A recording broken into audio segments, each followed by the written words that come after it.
Welcome everyone to our Q&A with Matteo, who was Matt's co-designer on the uh, new tabletop game Daybreak. Matteo, I'm so glad that you could join us today.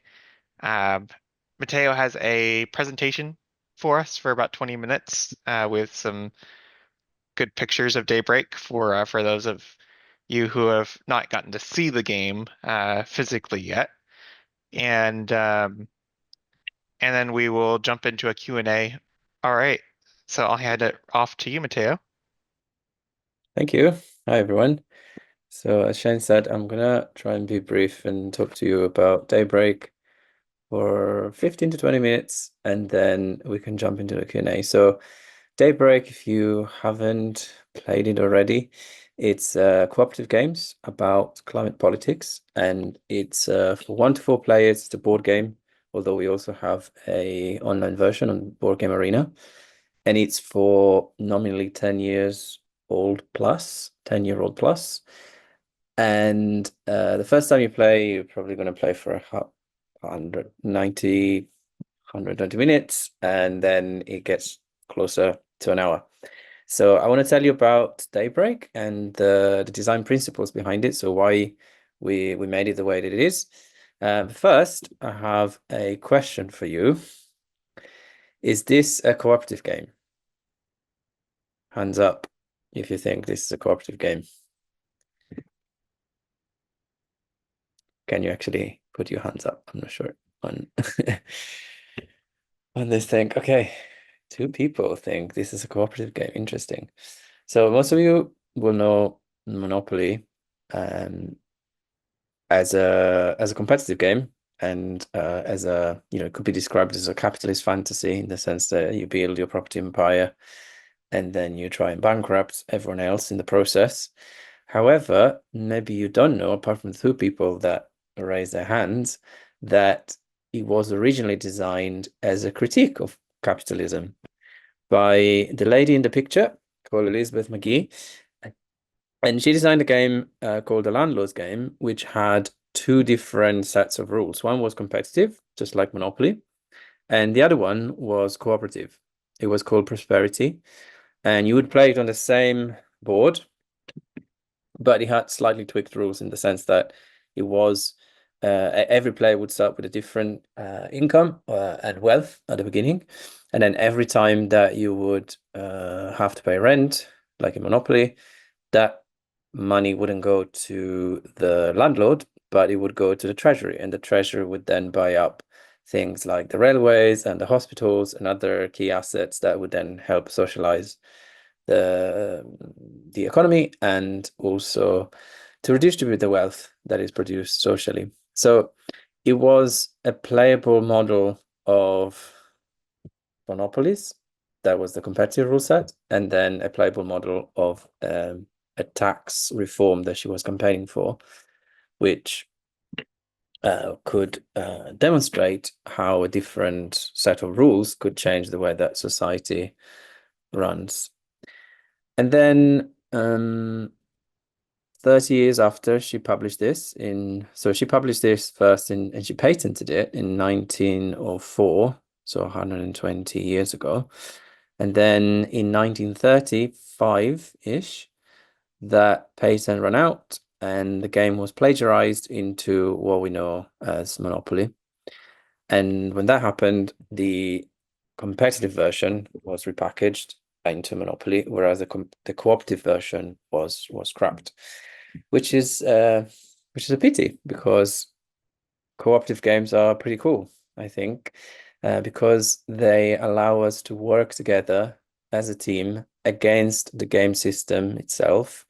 And in a cooperative game, instead of hiding your strategy and being quiet and being kind of shifty, you can discuss ideas, you can strategize together, and you can collectively address systemic challenges, such as a pandemic.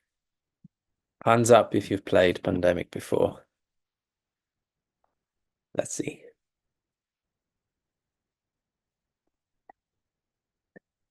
One person only. Okay, that's your homework for today. Go and play Pandemic. So Pandemic is a game that came out in 2008, so way before COVID, and it's become one of the most popular cooperative games. So as a cooperative game, you win all together if you find the cures for four viruses that are spreading around the world, and you lose altogether if the virus outbreaks become overwhelming for players. So at the beginning of an actual pandemic, I wrote a blog post about what we can learn from that game applied to what was then something very new and very scary. And then I discovered that the author of Pandemic, who you met last week, Matt Leacock, had also wrote something similar for the New York Times, where he talked about Pandemic as a game, but Pandemic also as a set of mechanisms and a set of messages that could be applied to the real world of a pandemic. So I didn't know Matt then, but I decided to reach out to him on what was then known as Twitter, and we started a conversation and realized that we're both interested in the climate crisis as another big problem that could be potentially modeled through a cooperative game. So we decided to have a chat, and that chat became a weekly appointment, and then 3 years down the line, we had a game. So I want to talk about the design principles behind this game, which is what we agreed on before we started actually making the game. So bear in mind that this is a process that I would recommend for anyone who's working on a game, either solo or if you're working in a team. It's a really good idea to have a set of principles, a set of design, and even political principles that you want to then go and explore together as a team through a game. So the first thing we agreed on is that we wanted the game to have a systemic frame, because we're kind of frustrated by the way in which climate action is often promoted as a matter of personal lifestyle choices. So things like eating less meat, flying less, recycling, and so on. These are all good, potentially good actions that you can do. However, they're not enough to solve the climate crisis. Also, the idea of a personal carbon footprint is something that has been promoted by the oil industry, by BP in particular. BP, British Petroleum, is the company that has first used the word carbon footprint so that they can distract the political debate from the fact that fossil fuel industry is responsible for 73% of the emissions, and by getting you to worry about your personal carbon footprint, which is 0.0000 something percent.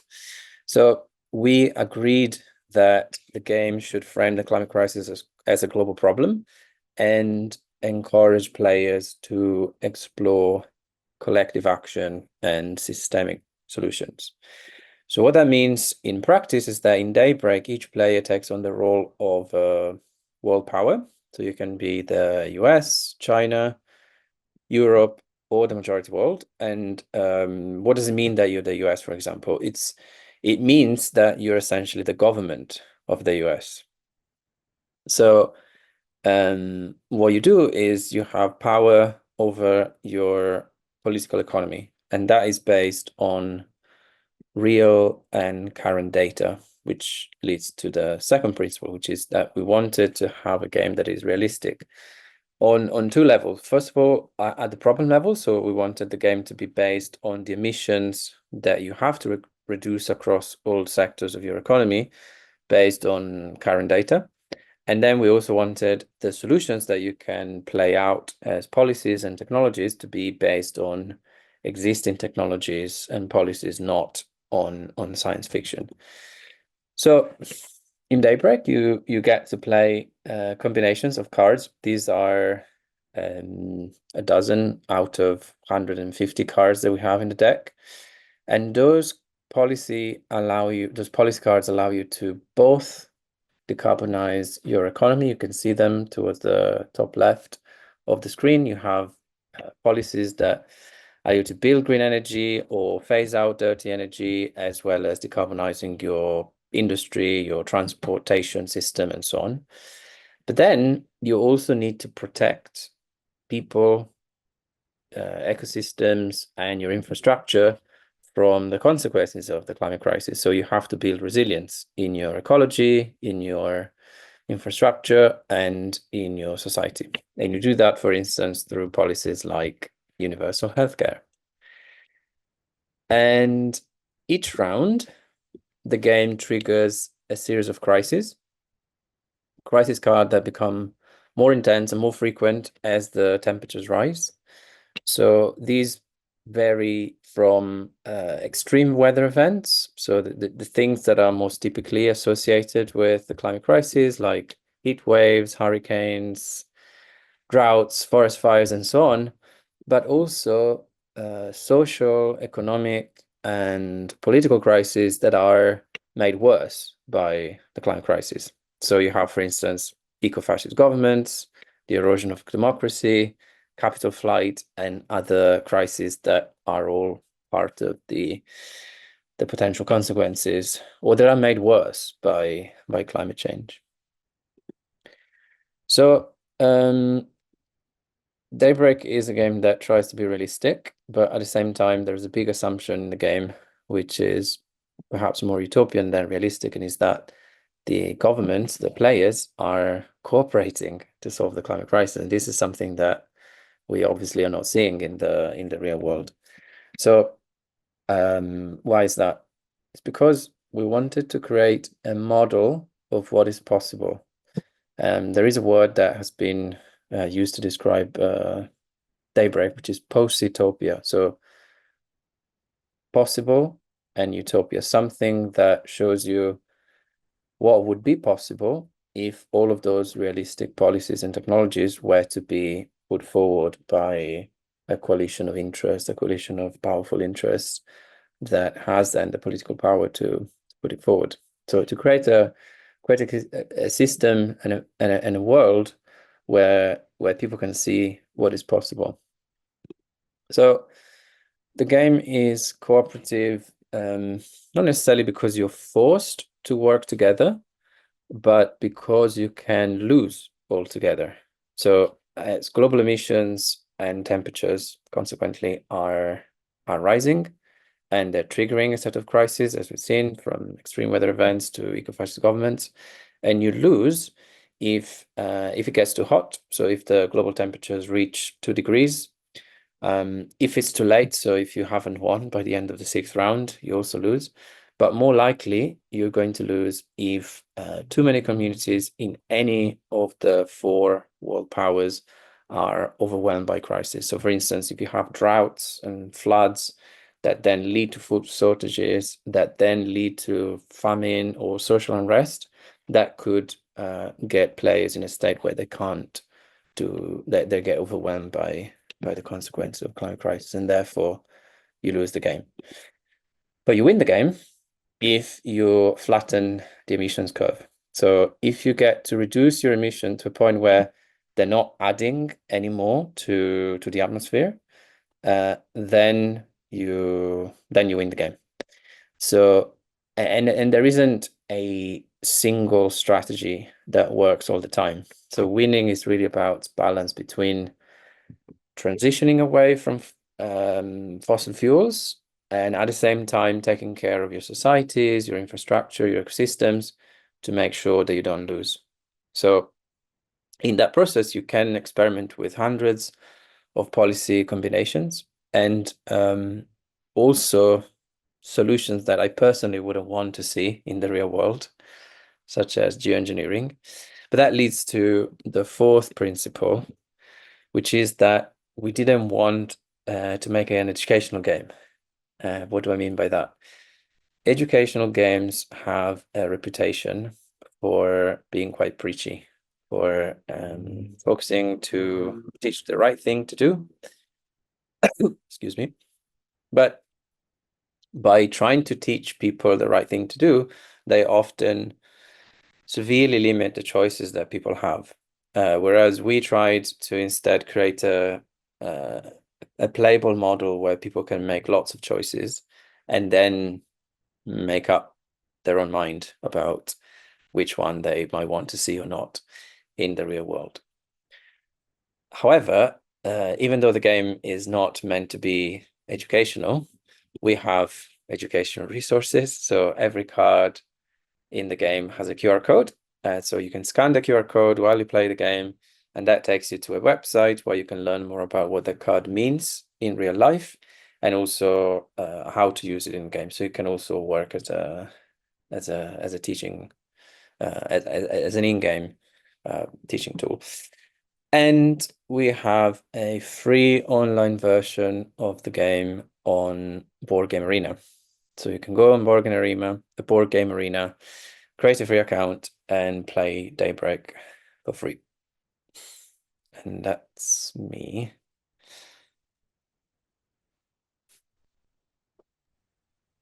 All right.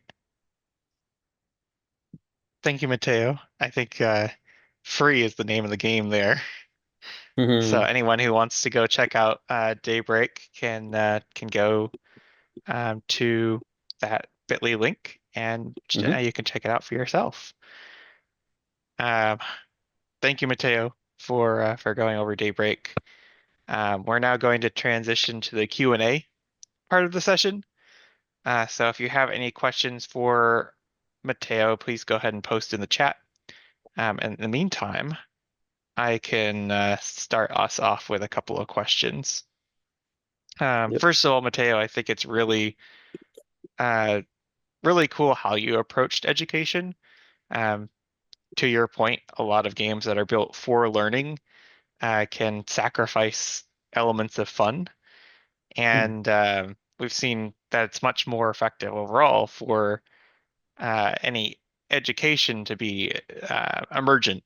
That is something that the game shows you rather than telling you, if that makes sense. Yep. Um, so I'm curious, just to know, just to start us off, um, were you thinking about working on a game about climate change before you met Matt? And if so, what ultimately inspired you to work on a game about climate change? What experience led to that moment? Yeah, good question. So I've been I've been concerned about the climate crisis for a long time, probably since I'm an adult. So more than 2 decades. And but the idea of making a game about the climate crisis felt always quite daunting because it's such a huge, complex problem. And so finding a way to frame it was quite a blocker. So before the pandemic, I had tried and prototype a couple of very small things. Um, but it was only when I had the chance to work with math that those ideas then started to take shape, and together we were able to make something that we felt had some potential. And I think that speaks to collaboration in general. I think finding people to work with on big ideas is a huge step, but it's something that can really bring big ideas to life. And sometimes you have to make compromises on those ideas, but overall, I think it's a benefit because you get to make things that are bigger than what you could achieve yourself. So yeah, I wanted to make something about climate crisis, also because it's a way to make sense of it. And if I had to be very selfish about it, I would say that I made this game primarily because I wanted to understand what is possible, and then in the process, creating something that other people can use to make sense of the climate crisis and to keep that post-utopian message so that we don't get lost in political dystopian uh, and we don't get distracted by what politicians tell us is possible or not possible. All right, thanks for sharing that. So, yeah, it's really cool to hear that this is something that's been in your mind for the longest time, and I'm curious if any of the Jam teams here have also seen the benefits of collaborating together and how that helps with making a game about a really complex topic that requires a lot of research in order to start tackling and really requires you to grapple with the enormity of this problem and the enormity of the solutions that exist in order to start building something systemic. All right, and oh, I see you just posted a link as well to the Daybreak blog. I think Yeah, we got to promote this a little bit in Matt's session as well. Matt and Matteo put together a really in-depth blog on the design process of Daybreak. So if you haven't checked that out, there's a lot of valuable lessons in there as well. And Matteo, I don't know if you want to say anything about it since you just posted it. yeah. So yeah, I wanted to share it because it goes in depth in various aspects of the design process and things that we tried out and we realized didn't work and the research. So it details some of the things that we have come across, people that we talked to that helped us make sense of what we were reading and also helped us model this problem and the solutions to it.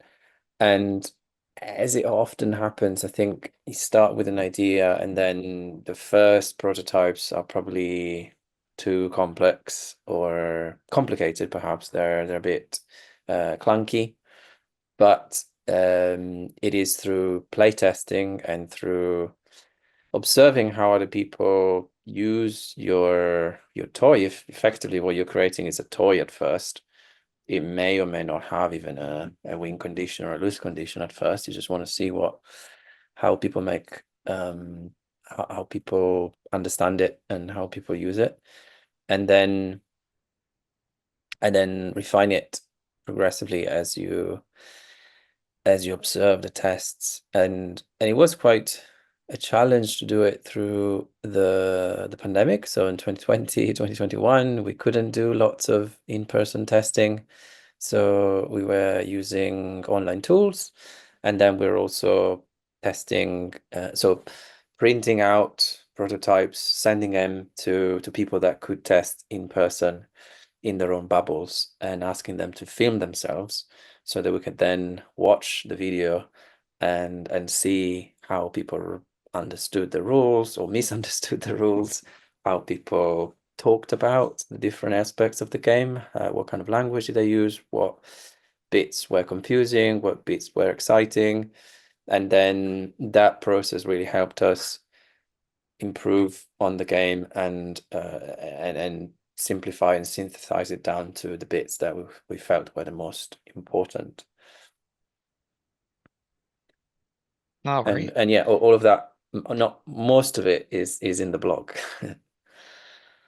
Super. I see Chris just posted saying that it's been really interesting to try and take these very large and daunting problems and squeeze it into something digestible for a player Mm, without overwhelming them. Um, and so yeah, what you're saying to that effect, Mateo, is that it takes a lot of iteration to get to the point where it's something digestible and yeah, also science backed.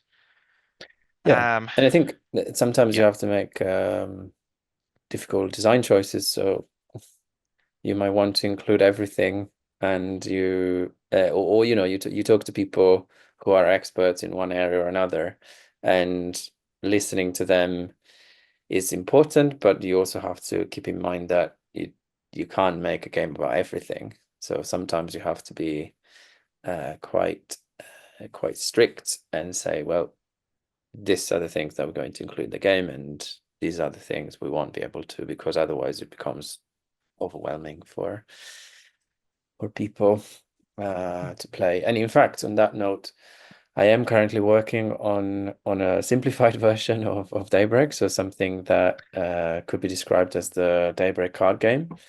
And there I had to simplify even further from what Daybreak does. So to leave out some elements that are quite important to tell a bigger story in Daybreak, but that also meant more time setting up, more time in between rounds, and to really boil it down to card play and decarbonization on one hand. So decarbonize your society, sorry, decarbonize your economy at the same time as building up your resilience in society. And those are the two key things that we want the game to to communicate. And I think that they came through in Daybreak, but in Daybreak there's also a lot of other stuff happening, which is beautiful at the same time as it is complex. So making those choices and creating something that can be set up in 2 minutes and played in half an hour is the design goal of what I'm working on at the moment. And if you, since I'm talking about it, I can also post the current rules. And if Yes, anyone please. I'd is love to see it. there you go. All right. And if you're interested in playtesting it, I have an online version that I can share the link to, and you can then test it in your browser. That is incredibly exciting to me. Um, just because I think Daybreak is packed full of so much really good information and is such a powerful storytelling tool. And Mm, it is a fairly complex game for those who are not used to sitting down and playing a 120-minute game. So I think that's really cool that you're working on something a little smaller as well, while packing in some mm, of the same lessons. So speaking of taking large and daunting problems and squeezing them down to something digestible, um, mhm, I talked a little bit with Matt during his session about mm, a major shift that you made uh, pretty far into development, from my understanding, of mhm, moving away from having a bunch of different types of resources like economic capital and political influence to a mhm. card-based economy. Yeah. Now, a lot of our teams here, just for your context, are in the prototyping stage of the jam, so they're still Mhm. working out their final ideas. Yeah. I was wondering if you could just talk a little bit um, about what that process was like, making such a major pivot late in the prototyping stage, and what lessons you would take away from that experience. Mm. Yeah. It it wasn't too late in the process, as in it was, well, I mean, it was several months into it. So we started in April 2020, and that pivot to a simplified card game, card play, or card-based economy, if you like, happened in January, February 2021. So yeah, we're almost a year into the development or the design rather. We we realized that we had pushed this system with two currencies quite far, and we had to admit that it wasn't quite working. As in, it felt realistic because you have this concept of financial capital. So how much does it cost to build certain infrastructure? How much does it cost to put forward certain policies? And then political costs. So how popular are they? How can you make them more or less popular? So balancing those two resources felt like a good way to represent how climate policies or climate action is happening in the real world. However, we also realized that all of this was detrimental to the experience of playing, in the sense that it became a budgeting exercise. So you would get your political capital, your financial capital at the beginning of the round, and then you just try to assign it to different cards and then try to see what happens. and there was too much maths involved, even though the maths was relatively small numbers, but that wasn't really fun. And beyond that, it wasn't, I think, putting forward the right message in the sense that it was kind of saying that, oh, this is very expensive, or this is less expensive, or this is popular, this is not popular, and creating a sort of ceiling on what is possible. And at the same time, whereas through COVID, we could see that when money is needed to put people on furlough, for instance, or to do certain things that were important politically and economically at that point, money was available. So we didn't want to use what is deemed realistic from a purely political point of view as the ceiling, and so we decided to simplify it down to this idea that you have opportunity costs in the sense that anything that you have in your hand, all the policy cards are potentially good and they can make an impact, but you have to decide which one you want to prioritize. And you have to sometimes make sacrifices because you can't have everything. But it's not really a question of can I pay for it, but rather what should be the political priority and what is where can we specialize and how can we combine different types of policies so that they build a fertile ground, if you like, for what I'm going to do next. So that makes sense from a message perspective, but it also makes sense from a gameplay perspective because that means that the combination of cards that you play and the engines that you build from a game technical perspective is much more interesting than the type of gameplay that we had before. So yeah, which it wasn't easy because we had we really tried to squeeze as much as possible out of that two currency system, but we just had to realize that it was a bit of a dead end. And yeah, sometimes you have to kill your darlings, as they say, and not really start from scratch because at that point we had a lot of data, a lot of experience, and building the new system was much quicker than we anticipated because we just had all of the cards were kind of making sense in our head, and we just had to sort of translate them to this new system and then balance it out a bit. And it took much less than we thought, and the results were immediately very promising. So we decided to go ahead with that. Awesome. I think it's really interesting because that design decision is, you can correct me if I'm wrong, but if this wasn't a tabletop game where you had a computer doing the math automatically for you, Yeah. that might have not even ever come up. Might have never been a design pivot that you had to make. Mm. And yet it's so different um, from the approach that I've seen for a lot of climate games, that it it is more of an engine builder game, and that makes it really exciting and a lot of fun. So I guess, do you see some value? I guess this is kind of a leading question. Do you see value in creating paper prototypes for digital games? Um, or what? Let me rephrase it. What kind of value do you feel paper prototyping can bring for digital games?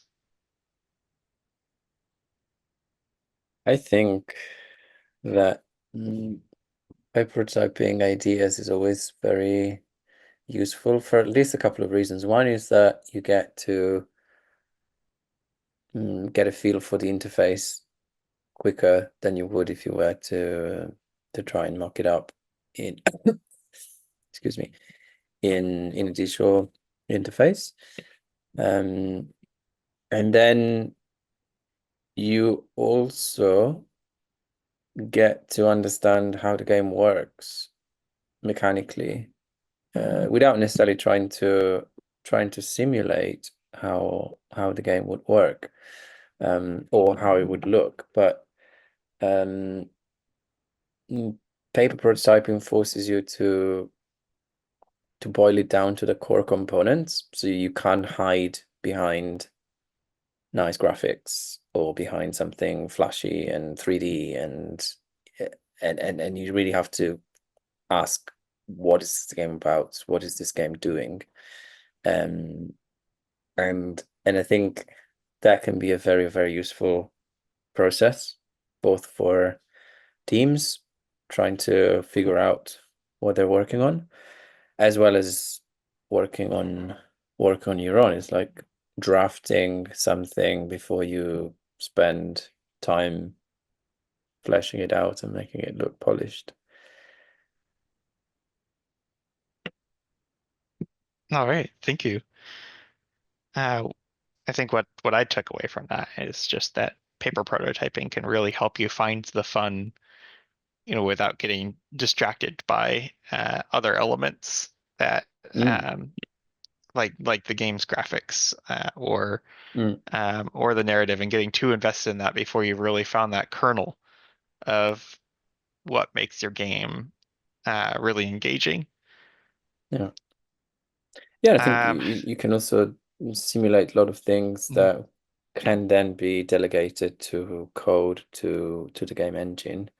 But if you essentially, when you paper prototype, you're not necessarily trying to replicate the game as it's meant to be then as a digital game, but rather you're role playing with the other players as well, and with the other designers or the other people in the team, what the game might feel like. And it's a way to externalize some ideas, to put them on paper, and to make brainstorming and creative sessions more tangible, because you're not just talking about ideas and then everyone in the team has a slightly different idea, but actually you're moving things around on the on the table with paper. You're sketching, you're building something that can help you get to a better understanding of what the game is and how it works, and to get also consensus with the rest of the team.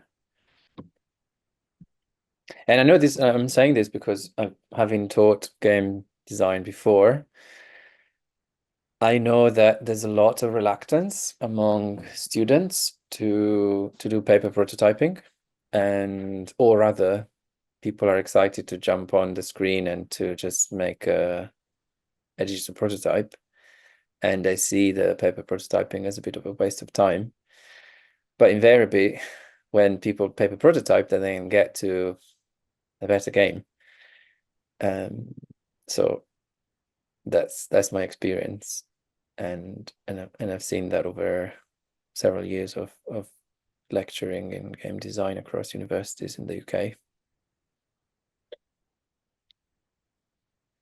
Super. You're leading perfectly into my next question, actually. But just before that, Matteo, have you ever used the tool Machinations? No.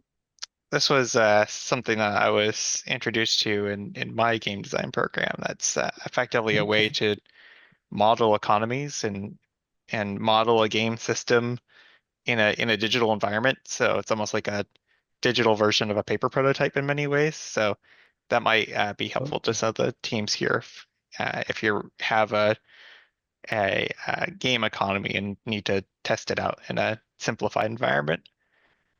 I feel like I came But across this before, mm, uh, quite a few years ago, and then haven't haven't quite tried it. But thank you for reminding me of it, because it looks really interesting as a way to model systems. absolutely, some people I know swear by it. Others hate it. So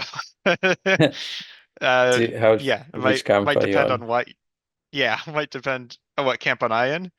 Yeah. Um, I don't really use it myself, but I hear it's Uh-huh. really useful for some people. I really like the tactile nature of actually making a physical thing. Yeah. Um, if I have the choice, but I know some people really like it. Um, and this segues really well into my next question that I have for you. Matt mentioned Mhm. that you are the kind of the documentation guy, and I was curious how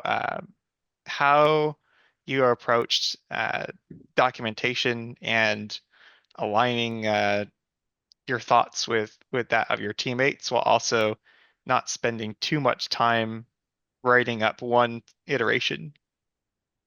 Huh. That's a good question. And also interesting that he says that because I would say the same for him. So, um, we've been using because all of our collaboration between Matt and I on Daybreak has been remote. So we haven't met in person until the game was actually out. So 3 years of working together, we're all uh, online. And from the very beginning, we decided to use a design journal, which is essentially a an online document. We've been using Google, but you can use whatever you want.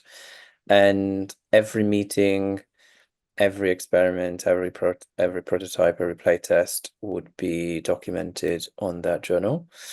And it doesn't have to be well written. Like we have the blog where we publish our more articulate thoughts, but the game design journal is a document for ourselves where we just write down stuff, and then I mean it has to make sense for people in the team, but it doesn't have to be beautiful English or whatever language you might use.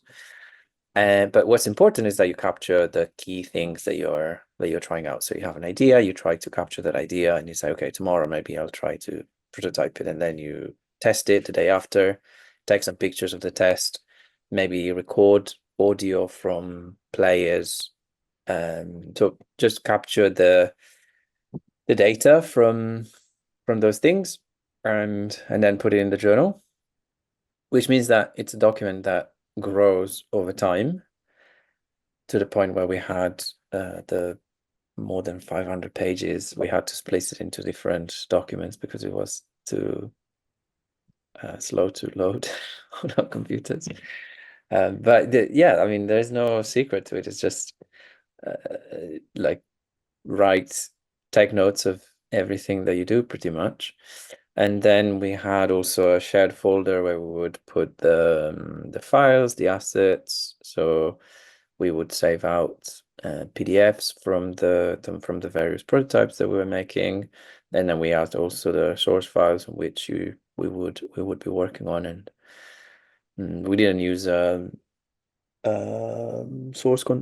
control system, even though we're both familiar with it, but we could have. But we decided to just, because there was just two of us, to have files, and then whenever I would start working on a file, I would make a copy of that file, do my bit, and then upload it back at the end of the day. And that kind of works for us. But the Old the school most version important thing is, control.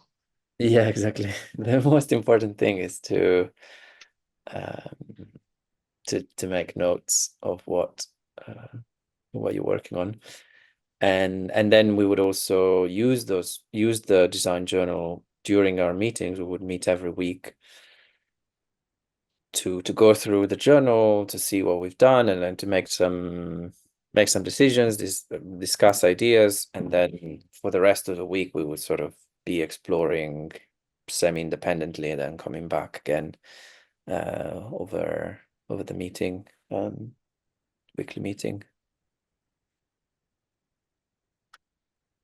Got it. So you kind of divided and conquered and then came together each week at a regular cadence to Yeah. discuss kind of your takeaways. Yeah, I think that the regular meeting is very, very useful, very important to have, to put that in the diary and to have that 1 or 2 hours blocked out every week so that we could you work up to that every week. I have a question All in the right. chat. Yeah, we have a question from Caprani. Mhm. First of all, saying that they love Daybreak. One of the most interesting mechanics psychologically was how hopeless and big the problem feels at the start, much like the present day, and by the end, how possible it feels together. Was that an intentional design choice of balance from the start, or something you came to through play testing? Mm. And also, since the game feels so real, also since the game feels so real because it is a snapshot of the present day, many of the cards and starting positions are up to date, so to speak. So, do you see a Daybreak 2 as a viable way to revisit for later, or some other way, i.e., move on to something new like update packs? Yeah. Yeah, so on the first question, we wanted to, well, start from the current situation, or the situation in 2022, 2023, which is when the game was published, and then to give people a sense of how quickly things could spin out of control. But mm, that was mainly led by led by science more than by playtesting. So we we created the model of the climate system that is getting progressively more destabilized, and your goal as a player or as a group of players is to get control it, to put a cap on it before it becomes overwhelming. So I think that there are different ways in which people react to that. Some people, as Caprani said or wrote, feel a little bit hopeless at first because it's a huge thing to tackle. Other people feel that at first things are okay because the crisis system only really kicks in on round 2 or 3. So the first round you generally get through it and nothing major happens. But then on round 2 and round 3, the temperatures raise, the crises become more biting, and that's when people start to feel that there are potential consequences to what you're doing, and there is a potential looming loss. But for the first couple of rounds, people tend to be like, oh, okay, we're doing all right. Everything is fine. Uh, and then they start panicking on round 3 or 4. So it's interesting how people respond psychologically. And I suspect that people who are more switched on to climate change in real life tend to approach it with a bit more urgency. Whereas people that come to it more from a gaming perspective might feel like, "Oh, okay, this is easy. We just have to reduce these numbers here and these tokens there and make sure that those cards don't get too many and we're going to be fine." And then they complain that the game is not balanced because it's based on how unbalanced the real world is. So, for example, we had a review last year from the Dice Tower that maybe some of you know. It's one of the biggest board game reviewers in the US. They have many followers on YouTube, and they generally like the game. The review was very positive, but they also made a point about how the crisis system feels unbalanced, and they would have liked it to be a bit more, regular and a bit more predictable. And the point was that it is designed on purpose like that. It's not that we couldn't be bothered to play test it or to balance it. The point is that it is designed to model how non-linear escalation could happen in the real world. So that's to answer the first question. The second question about Daybreak 2 or update packs, we are thinking about it. We are collecting ideas for new cards, both in the Crisis deck and in the Projects deck that could be added to the game. We don't have anything publishable yet. The the most the most active project at the moment is, as I mentioned, I call it Dawn. is the simplified card game, which I'm working on.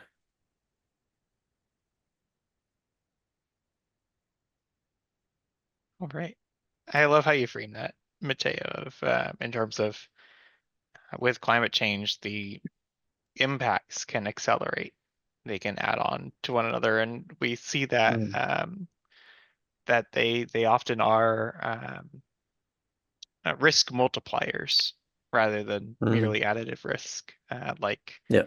those who have to evacuate a fire in the midst of COVID, for instance, and Yeah. have to bunker down with social distancing. Like it can multiply other more acute risks, but also our ability to mitigate the crisis can also Mm. accelerate. Yeah. And I think that's one of the really cool things about Daybreak is it really is um, two competing economies that you have. One of the crisis growing non-linearly, and also your ability to deal with it growing non-linearly Mm. if you Yeah. set up your cards right. Yeah. Yeah. All Yeah. right. Well, it's interesting that Um, you call them economies, but it's an interesting way to conceptualize those two feedback loops, I would say. But they are economies in a sense. You have an economy that is set up on pretty much destroying the planet, and if left unchecked, that is going to lead to that. And the goal of players is to undo that economy and to build a better one that serves people and planet. yeah, it's really cool because that does follow also the trajectory of social movements through history as well. Often it takes a certain point for social movements to start to accelerate. And then once they do, Yeah, it's yeah, a lot can happen in a really short span of time. yeah, yeah, that's true.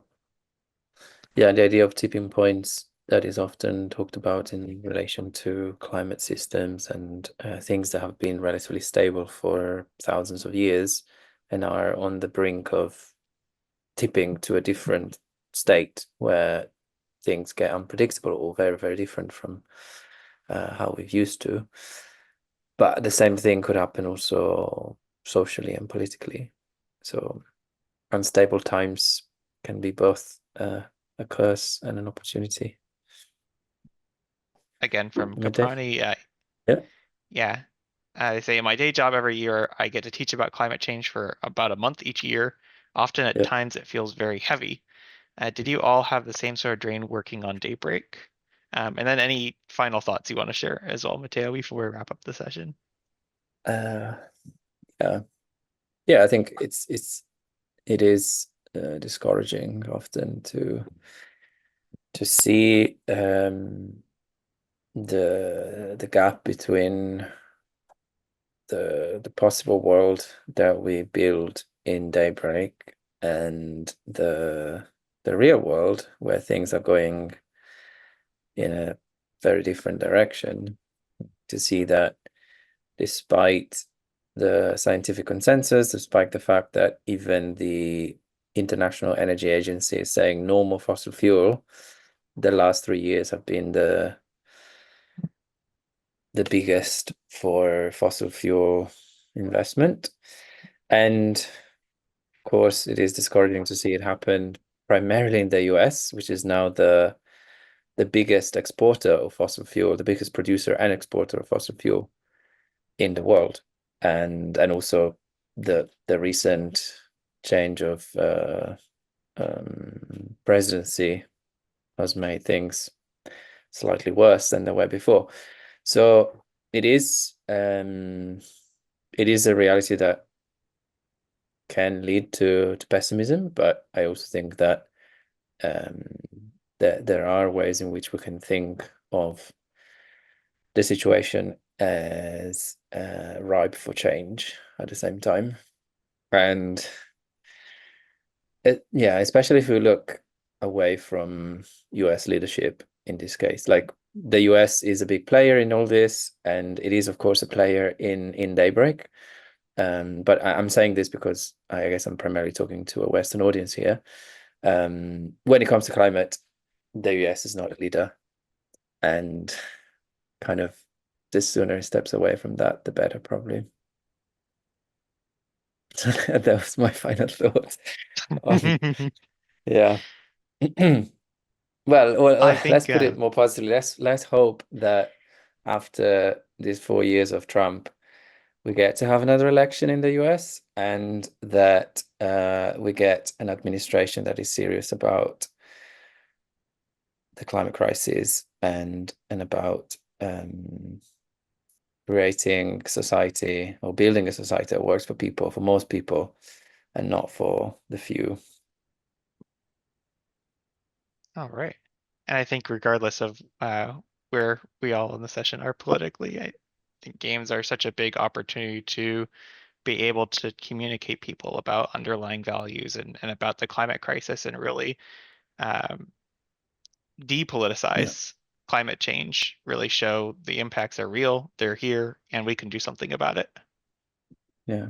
But at the same time, games are political, and I don't think we should shy away from that. Although Fair enough. I see your point, but I wouldn't try to be neutral about it. All right. Lots of food for thought. All right. Yeah, Well, thank you everyone for joining our session today. And I wish you all good luck in the prototyping stage. And if you have any further questions for Matteo, please just reach out to me in the Discord, and I'm happy to forward your questions along. yeah. And as I said, if you're interested also in playing Dawn, feel free to reach out, and I can set you up with a playtest. All right. Sounds great. All right. Cool.